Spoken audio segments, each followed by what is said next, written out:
20. So now what we're going to do is we're going to talk about our jab and our cross with our Sanda form.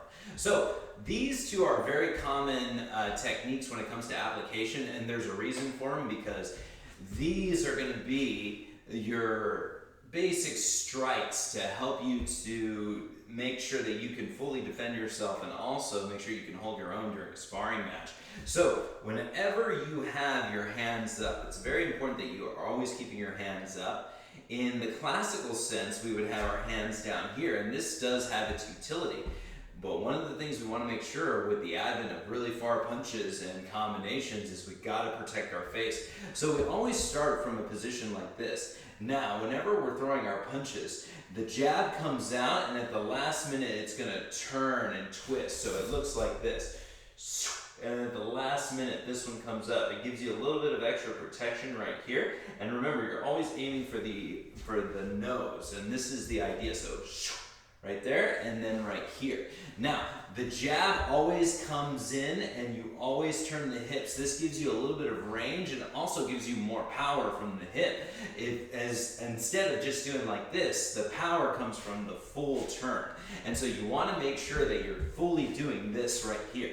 When you're turning and you're punching, boom, right here. This is how you would do it with stationary movement, just from the hip. But there's also a step, right there, very quick. Whenever you step, you always do include the hip pivot, right there, and then you're gonna come right back. So it's gonna go shoom, shoom, and you're dragging your back leg with you, just like we do in classical Wing Chun, but our weight is distributed differently. So we're gonna be right here.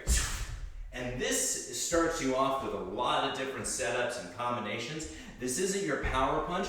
A lot of the times it's used for distancing, gauging, and also trying to throw your opponent off by always having something in his face. So this one really helps out a lot. It can also be used to make sure that you've got a little bit of defense as well. So you have to make sure that you have this one really good. And then some combinations would be a double jab right here, or you can also do a low jab right here and a high jab right there. And this one comes in handy. So on the side it looks like this right here, very, very useful. Or you can set up for your power punch right here with the cross. Now the cross one is your power one. You want to make sure that you have good distancing and you also use your rotation. And this is why you always keep your back hand, at least as a beginner, as your strong hand as your back hand. There you go. And so this is what you want to do. Boom, boom, right here, just as a basic combination. This 1-2 is going to always be the building block of what all you can do later on. So you want to make sure that you get this one down very well. And you practice these ones in your Sanda forms. This is why it's in the Sanda section. But make sure that you practice, get your form right, and practice these ones over and over again, because these ones will save you a lot of times. So make sure you practice these, enjoy, and thank you very much.